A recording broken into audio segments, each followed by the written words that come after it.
Legends, what's up? It's Darkmech here with a how to tank guide for Larodar in Amirdrassil. So this is a 2-phase, 2-tank fight. Tank positioning wise, you want to tank the boss on the outside of the encounter space and move around in a circle pending the burning ground under your feet, moving each time to a safe space. Now your raid's going to be interacting with a seed in the middle of the encounter space, and they'll be using this to form binds and clear the charred ground around the seed and the other areas.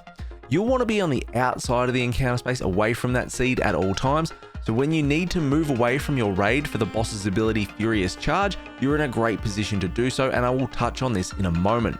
So remember to start with, grab boss, stay on the outside, move around as the burning ground goes under your feet. For the phases, phase 1, this lasts until Larodar reaches 100 energy.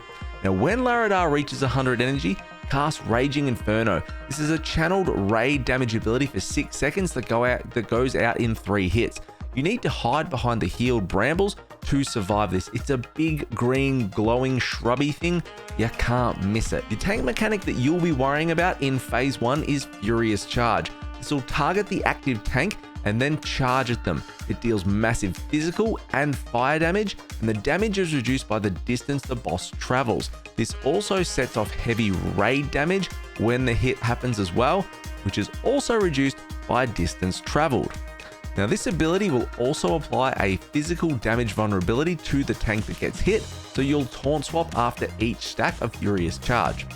As I mentioned at the start, you're going to be moving around the edge of the encounter space, moving out of that charred earth underneath you. When Furious Charge triggers, you're going to run out into that charred encounter space well away from your raid and make the boss run as far as you can away from your raid. Be sure to use your active mitigation and your magic DR abilities when you get hit. Larodar will spawn a bunch of fire swirls on the ground. You need to dodge these. Fire orbs will float towards the boss that need to be soaked and stopped. Your raid should be getting these, but if you do need to help out, you will have to do that. Intermission will trigger after the 3 pulses of Raging Inferno at 100 energy. The intermission is just a pull in, just group up with your raid and watch getting pulled in, run against it. You then move into phase 2.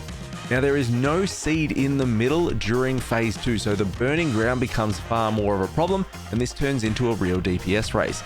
There will be fire tornadoes that you need to dodge. Fire trees will spawn and fixate on players. These are crowd controllable, fully CC. You need to make sure that happens, and if you can help with that as a tank, do it, as these will leave a trail of charred ground taking up your valuable space. There's no Furious Charge in this phase. Instead, you now have Smoldering Backdraft. This is Larodar casting a giant fire frontal cone at the tank, so make sure it's always facing away. This deals heavy damage and applies a powerful dot to the tank as well. The tank that's hit cannot be healed for 30 seconds, but they can leech health from nearby players. So once you get hit, taunt swap and go leech life off another player, and that is it. But any questions, hit me up in the comments below. Otherwise, like, comment, subscribe. I'll see you all next time. See you, fam.